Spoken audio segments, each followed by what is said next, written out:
Hi, we're Diamond and Silk, and we love the Naked Truth Report. Warning, the following program has been rated T for truth. You can't handle the truth! Oh, we think you can. Welcome to the Naked Truth Report with your host, truth warrior and mythbuster Kathleen Wells. The place where we distinguish fact from fiction, where data is used to drive points home, and where Kathleen takes the position that Democrats and black politicians have destroyed black America. Welcome to the Naked Truth Report. Now, your host, Kathleen Wells. Hi, Truth Warriors and Mythbusters. It's me, Kathleen Wells. Yes, you know my nature is optimistic. However, I haven't been watching the news because it's been very depressing. Instead, I've been watching cooking shows. I've been watching, because that's sort of my hobby. Yes, I'm a foodie. So I've been watching Taste Made. I don't know if you're familiar with that cable program, but it's a good one. They have, Jamie Oliver has a program on there, how to make healthy and gourmet meals in 15 minutes. It's so fantastic. And then I was also watching, let's see, what is it called? Anna and Christina Grocery Bags. So what do they do? They cook recipes from a cookbook, and then depending on how the recipes came out after they cooked them, they determine whether or not the book is a buy or a sell. That's a good one. Also, I saw the documentary I think it's called Frankie, about the chef that took over Joe's on Abbot Kinney Boulevard in Venice. He's taken over that restaurant. It's no longer called Joe's. I think it's called, I can't remember, but it's Italian.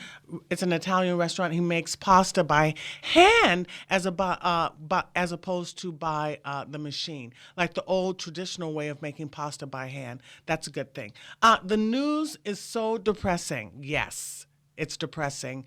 That's why I don't even want to watch it. Although I was on Gab.com, a lot of conservatives have migrated over to Gab.com as their social media source. It's sort of like Facebook, interacting.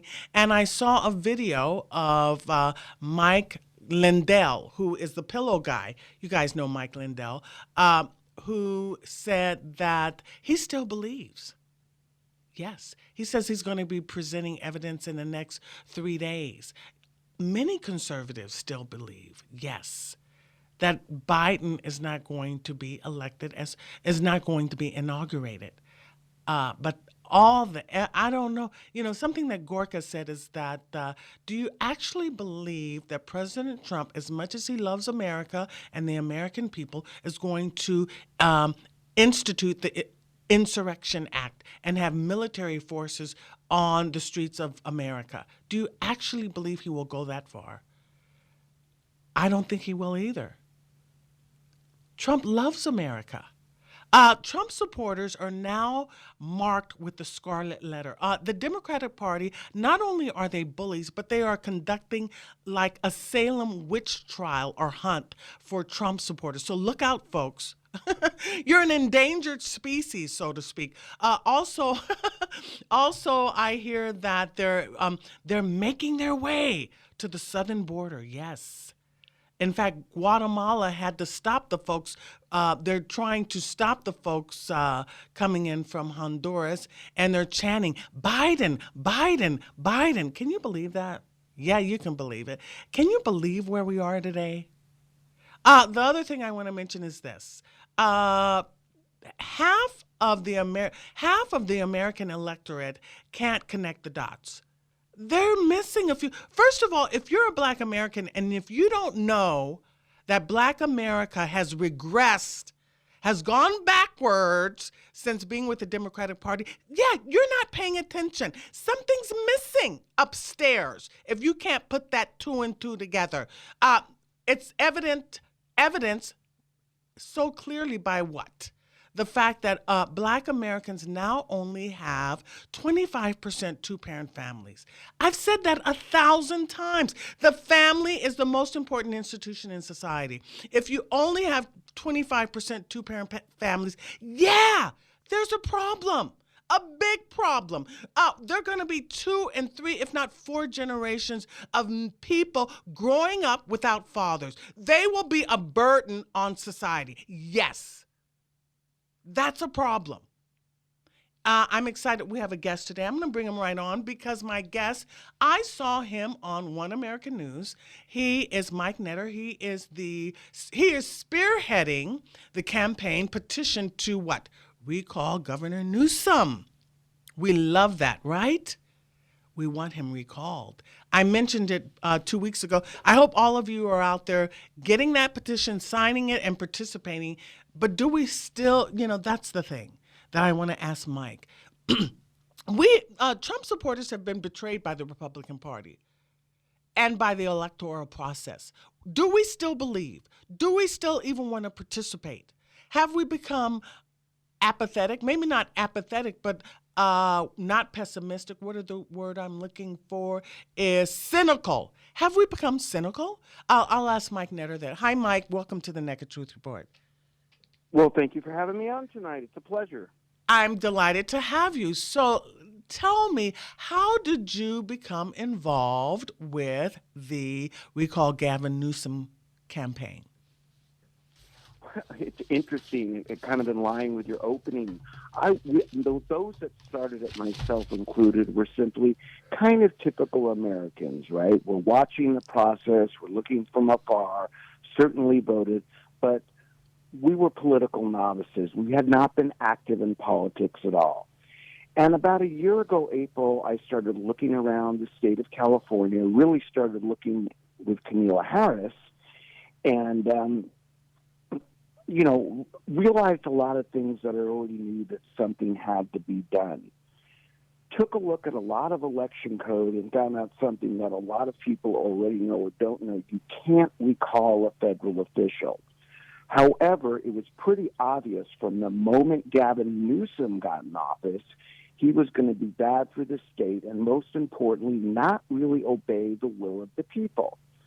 And so got involved in the first drive to recall Gavin, which started last year, and then knowing that kind of was, call it a trial run, if you will, a group of us formed a political PAC, got together in February, and did what we need to do with a lot of major changes to get a recall drive started, which can be found at recallgavin2020.com.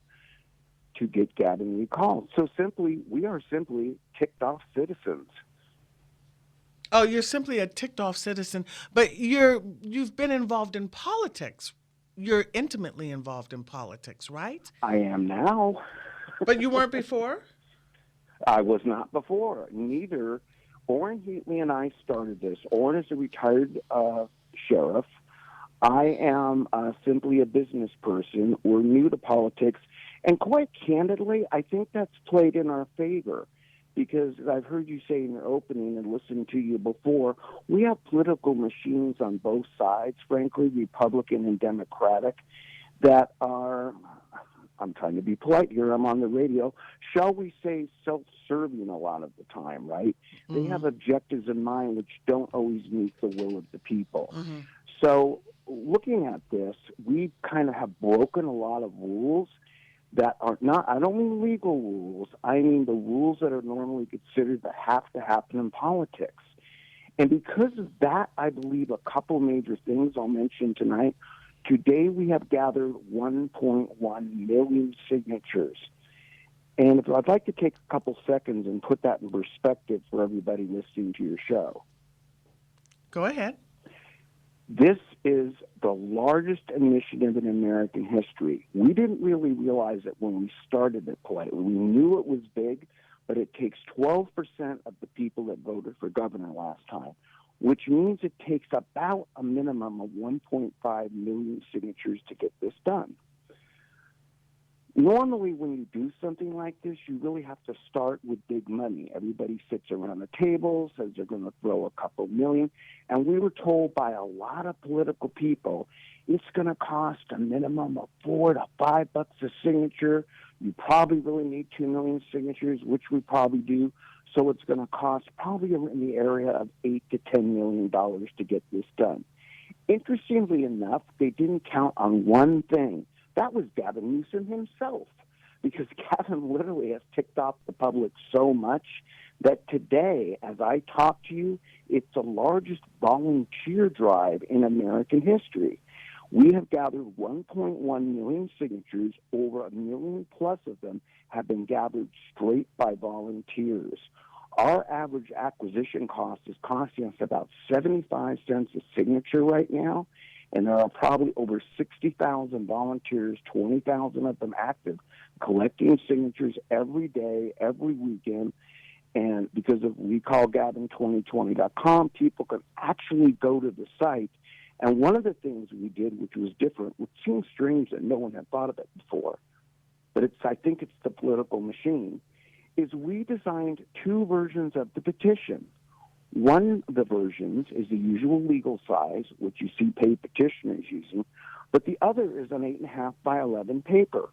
So 8.5 by 11 paper meant people could simply print from home, sign it, witness it, get a couple signatures, and mail it in.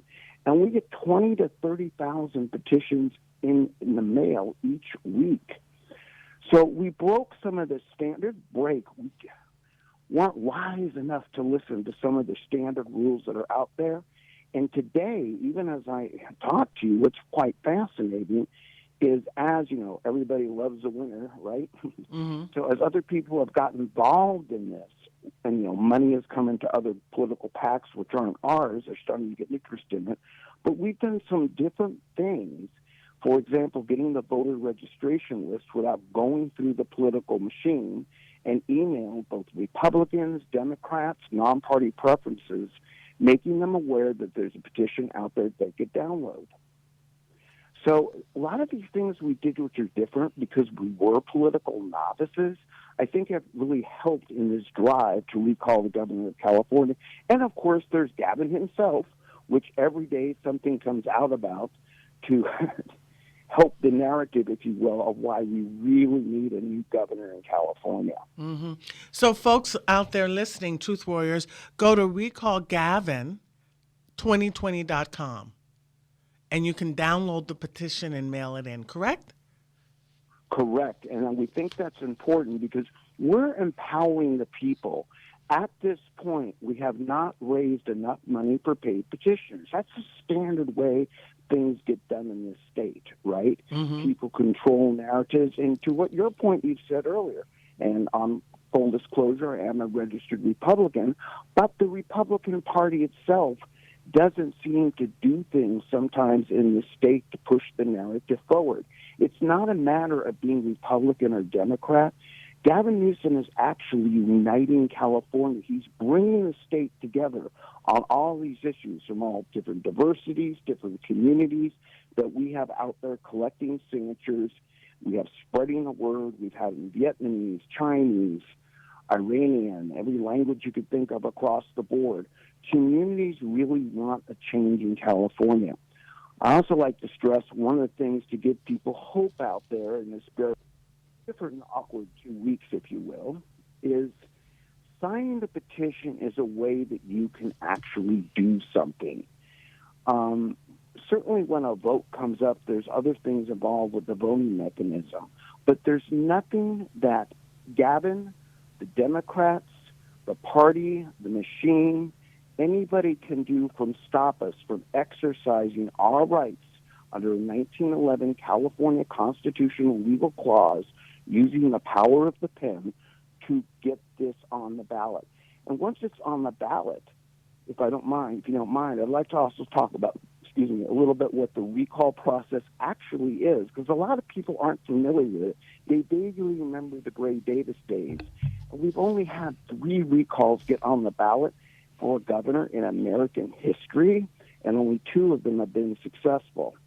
So I'd like to spend a couple seconds on that so people can know what to expect and find out why this is so much more exciting than just getting the recall on the ballot.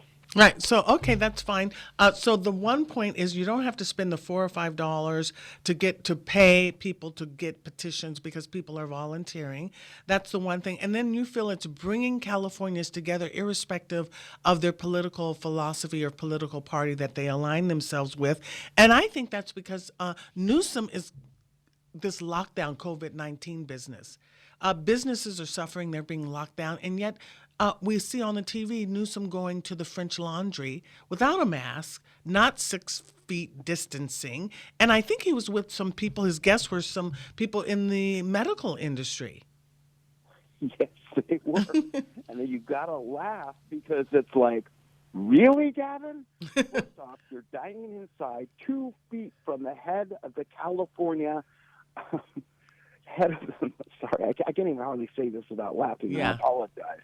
He literally goes 2 feet from the person that's head of the California Medical Board, which makes the recommendations to Gavin, allegedly, about the things Gavin is trying to lock us down on. Mm-hmm. And then this, I think, is really most indicative of Gavin Newsom.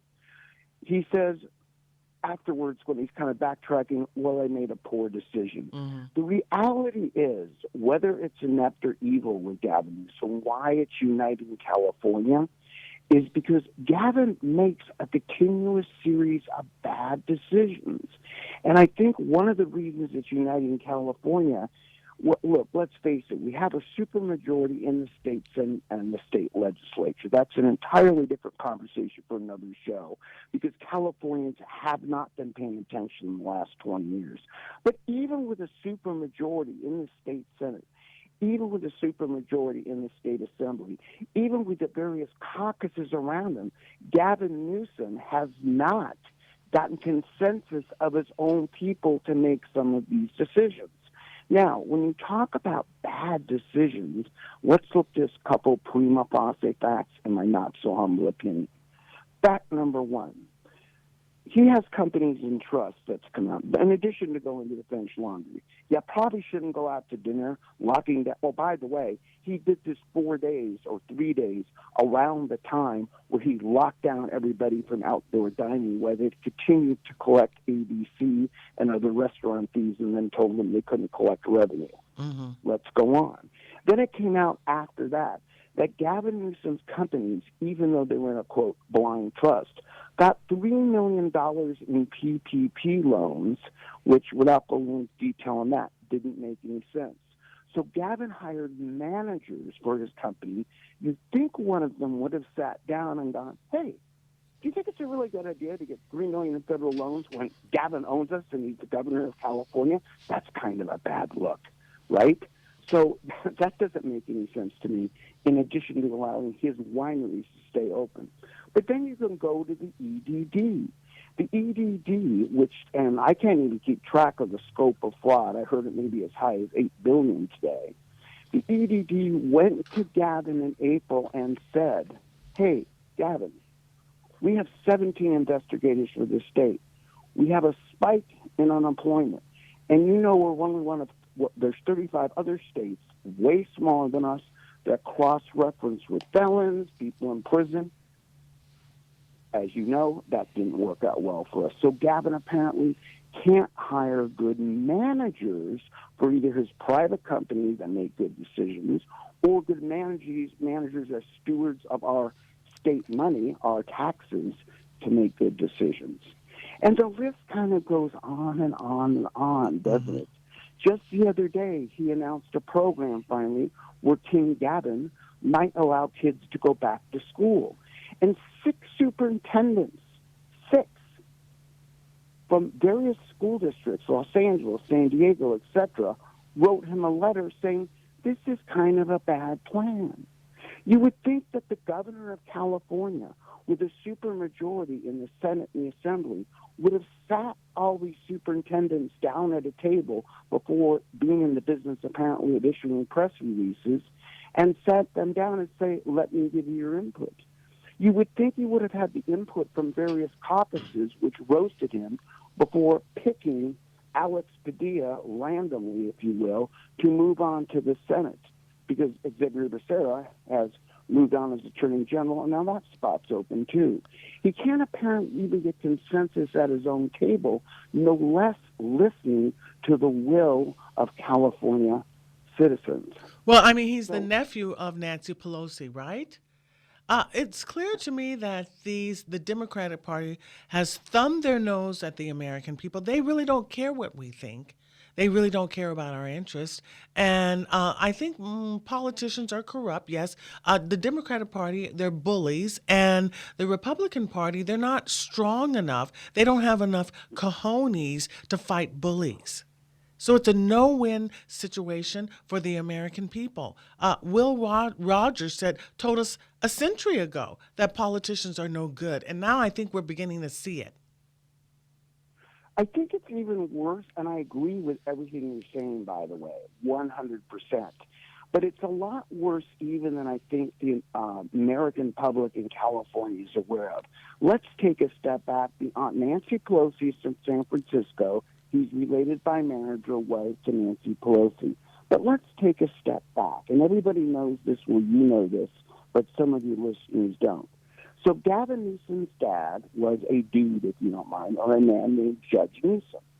Judge Newsom's best friend was a man named Pat Brown. They both were really good friends with a guy named Gordon Getty, who is a trust fund baby, grandson, if you will, of John Paul Getty, who made his money off oil. Now, for those of you saying, why are those names familiar? Pat Brown was all from the same little group. So whether you agree or disagree with the ideology, and obviously I disagree with it, that ideology going back 40 years, they all grew up together from a singular point of view, rich and elite. Now, Pat Brown went on to serve 4 terms as a California governor. His son, Jerry Brown, went on to serve 4 terms as a California governor. Out of that group in San Francisco, Dianne Feinstein became the mayor. The same little group. Mm-hmm. Dianne Feinstein, the city district attorney, as everybody knows, was a person named Camille Harris. And a city commissioner that was picked, later became the mayor, was Judge Newsom's son, Gavin Newsom. So all of California, in reality, hasn't even been run by the Democrats. But the peak of the machine is a group of 10 or 12 people for the last 40 to 50 years have kind of imposed their agenda, rich people imposing their agenda upon the state of California, which is now spilling over to the rest of the country. You've heard me say on One America News, and I say on Newsmax, this isn't just about California. We're 12% of the country's population. And in case anybody's not paying attention at the scoreboard at home, Xavier Becerra, our wonderful Attorney General, who should have been watching over the EDD, has now gone off to Washington to be head of Health and Human Services, overseeing all welfare for the entire country. I'm sure that will work out well. Mm-hmm. He did such a fabulous job in California. Right. And, of course, so now Gavin Newsom could call a special election, but even right now he gets to pick a Secretary of State, which he already has. He gets to pick an Attorney General. He gets to pick a Senator. And Dianne Feinstein, politely, for a lot of reasons, may not finish serving out his term. So Gavin Newsom, instead of going to the people, is simply picking, like an emperor of king, people, so there's no opposing points of view brought to the table that bring ideas forward that make the state of California. That's a lot of what the recall's about. The recall says this gets around our jungle primary system. I think we voted in around 2012, if I remember correctly, where we got this top 2-tier ballot system. The recall is different. It is going to have, do you want Gavin to continue as governor? Yes or no? You can imagine that I don't want him to continue as governor. Right? I can tell you right now what my vote's going to be. And then a slate of candidates will run. This is going to open up, like it did in 2003, the conversation about California, the conversation across a broad spectrum of people, across a broad spectrum of ideologies. And we're going to be able to say, what's wrong with our state? Let's put it on the table. And it does affect the rest of the country.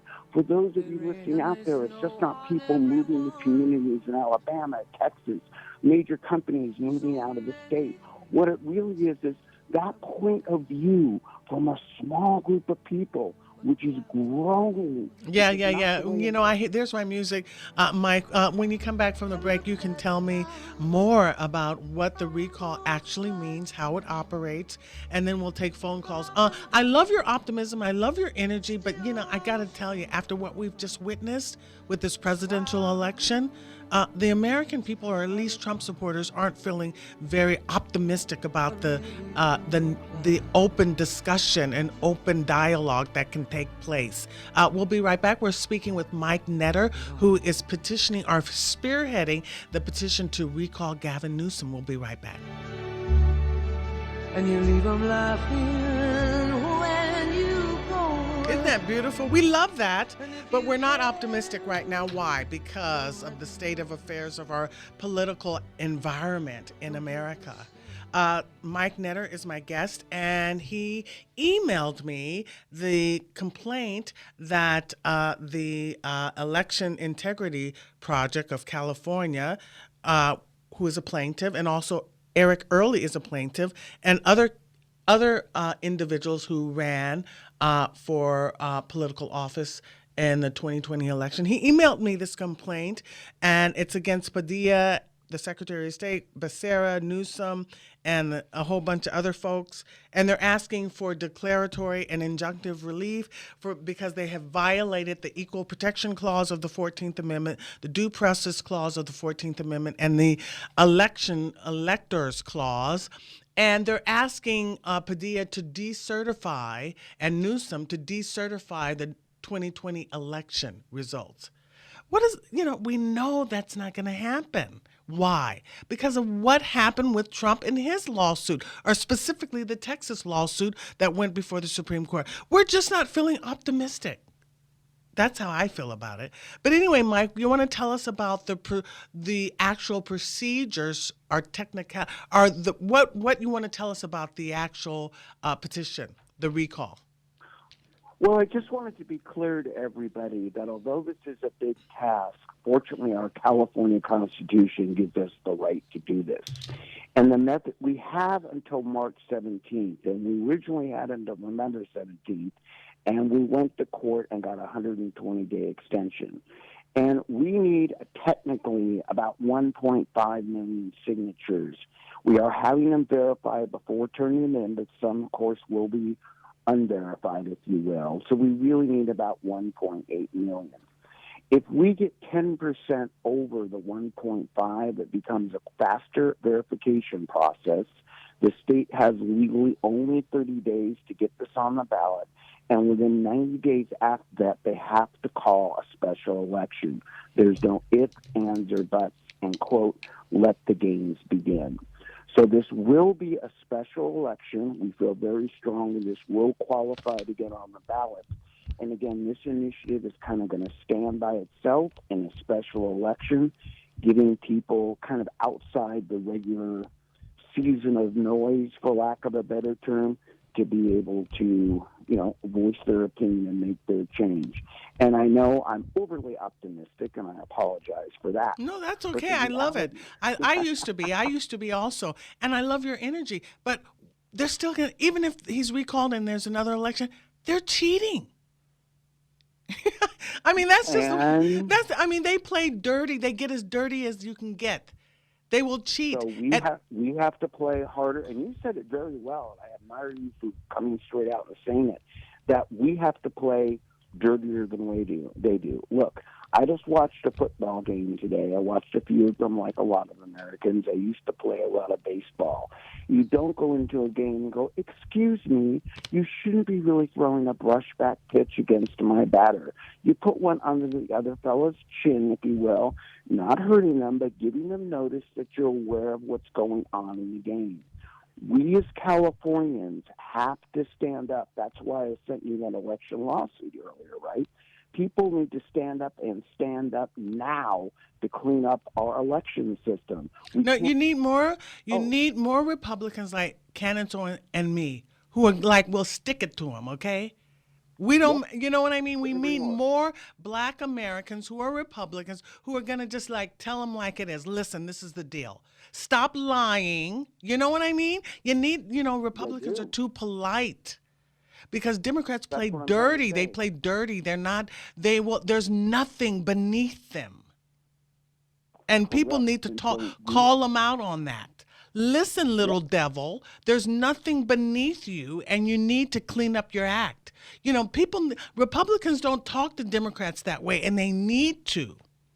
You have couldn't destroyed agree Black more. America. You have no credibility. You need to sit down.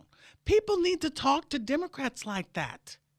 And Republicans just won't do it. Well, You know this Republican is. That's all I can tell you. Yeah, you need people who will call them out on their BS. Yeah. You know, it's interesting. That's one reason I started off. I'm sorry, I know, to let you know, I'm not an experienced politician. Those of us starting it. And so we're not coming in trying to say, oh, we need to be polite to make sure. We don't care. We care about saving the state. All right? So we are at the point, like a lot of Californians, where we feel we have nothing to lose. And when people have nothing to lose, they tend to play harder and call out the other team, if you will. Or like the way Trump did. Yeah. Trump called them out on it. And that's why the American people loved him. He was the first Republican to do that. Yep. Yeah.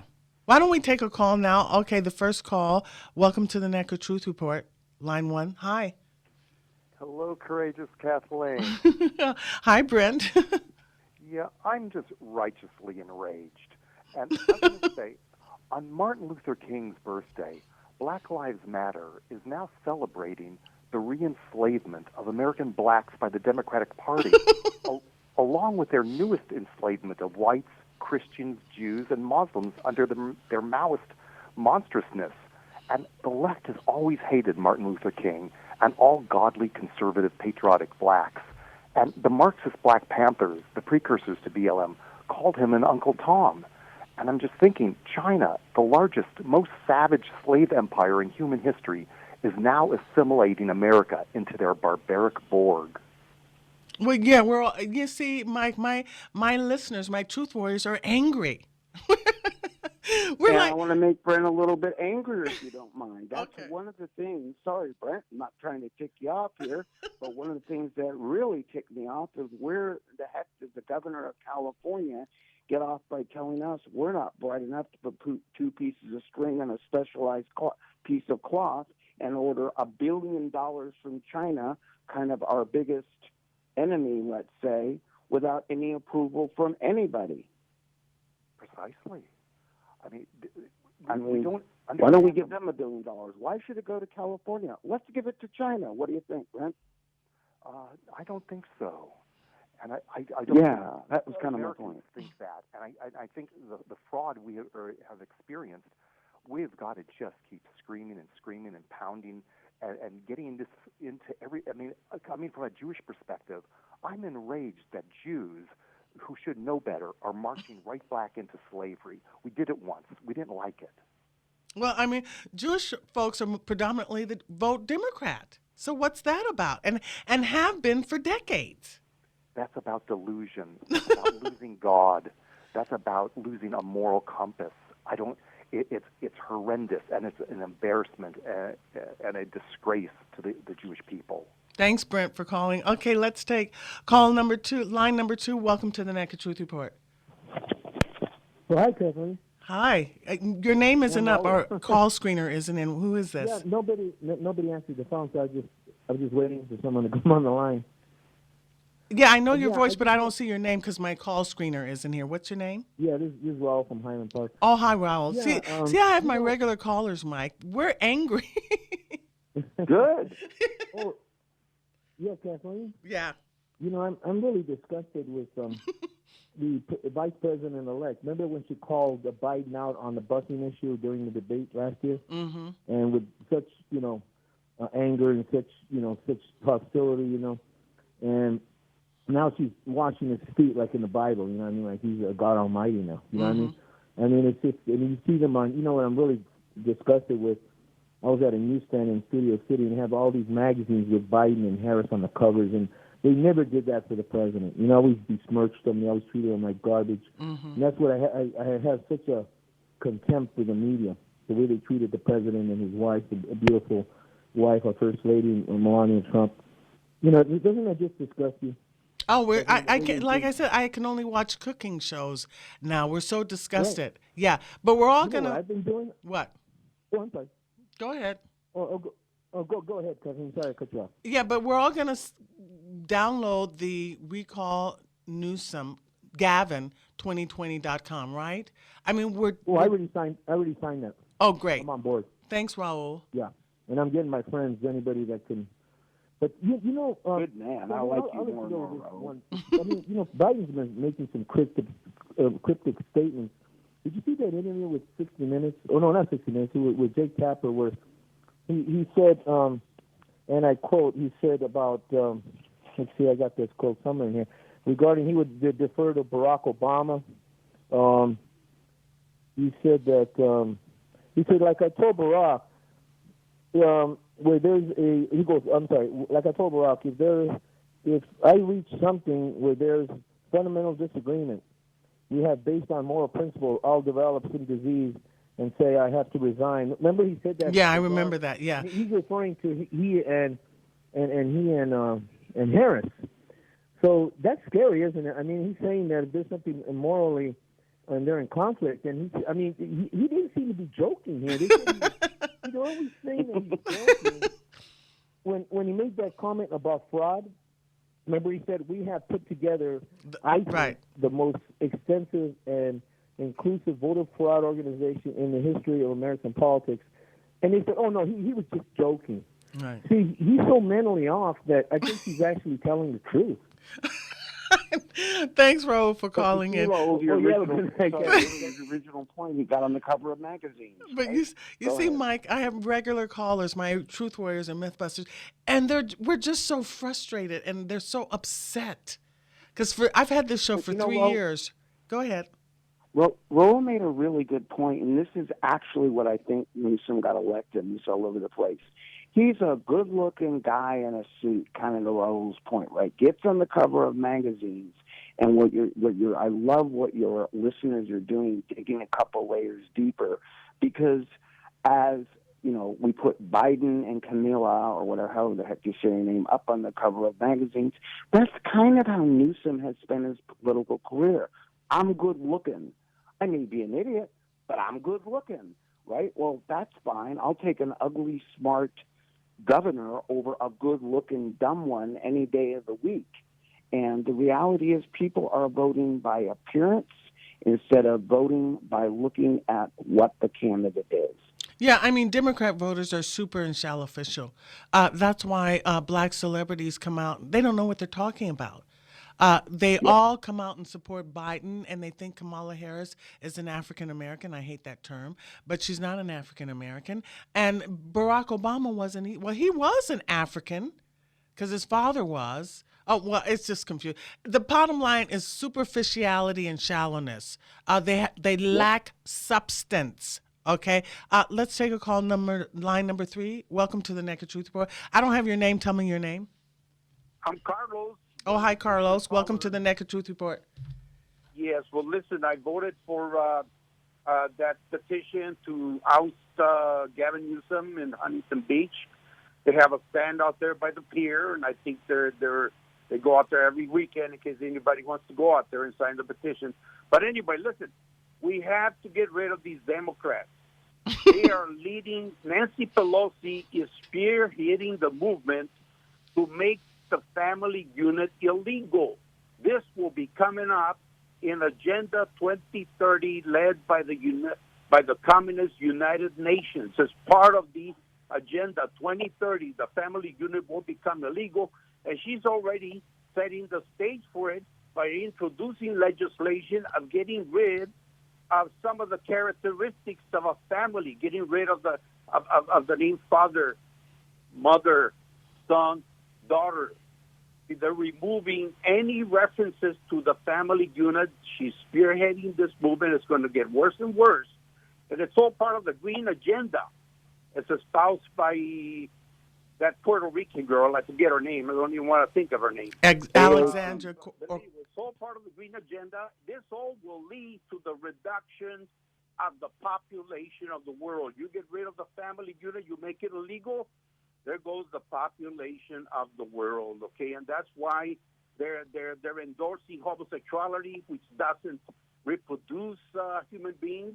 They're endorsing transgenderism, which confuses the family unit, the traditional family unit roles. So that, you know, we got to get rid of these Democrats. They're evil. They're satanic. Well, we can't. Remember, Hey, listen, we can't get rid of them because the voting machines are rigged. True, very true. So how do we do it? That's a big one. I don't know. We you know, the problem is that a lot of Republicans are in on it too. Right, exactly. We're in a conundrum. I don't know how we're going to get out of it. Thanks for calling, Carlos. Let's take one more call. What's your name? Tell me your name because my call screener isn't in. Hi, Kathleen. It's Dave. How are you? Hi, Dave. Welcome to the Naked Truth Report. Is your guest still on? Yeah, Mike Netter. He's still here. I am. Okay. Hi. Hey. Good. Hi, job. Dave. You know, I'm getting these petitions on my doorstep in Whittier. It's awesome. I got them twice. But everybody, here's what you do. Everybody listening, you go to your computer and download the petitions and give them to your neighbors. Walk down the street. Get your precinct off the map. Get it from your Orange County Registrar of Voters, LA County. Go to get the precinct map and just walk your precinct.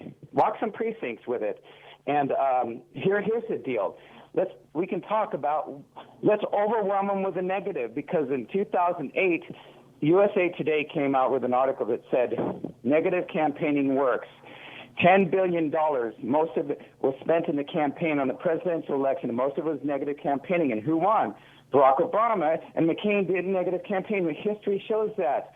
The Republicans, when they don't negative campaign, we lose. So there you go. But why? Tell them why. Number one, these outrageous gas taxes that are not going to the road. You know, Mike, hey, listen, Dave, I hear you, but the Democrat voting does not work, because look what happened to you. The machines are rigged. Do you agree, Mike? I think there's not enough if we overwhelm them with the truth. Machines. There are obviously, and that's look. There's a lot of defects in our system. There's a lot of defects in the when LA County spent $300 million. You heard correctly. I could sure use $300 million. I'm sure everybody listening to your show could. They spent $300 million on the Smartmatic machines. 19 out of 21 programmers they had to exploratory process gave their opinions that these machines are bad, can be rigged, can be hacked, and they went ahead with it anyway. So certainly the whole issue, like Eric earlier in his cohorts filed, it's really, really bad. And Dave, by the way, let's organize to get down there and pressure the registrar of voters. Get your groups. Hey, I was a part of the observing teams down there. I was trained with Jessica and our friends. We went down there, and we were trained to do this. And I called them the Revengers. I called ourselves the Revengers. Okay, Dave. Thanks for calling in. Let's take one more call. Number. Hi. Welcome to the Naked Truth. Your name? Linda. Hi, Linda. Hi.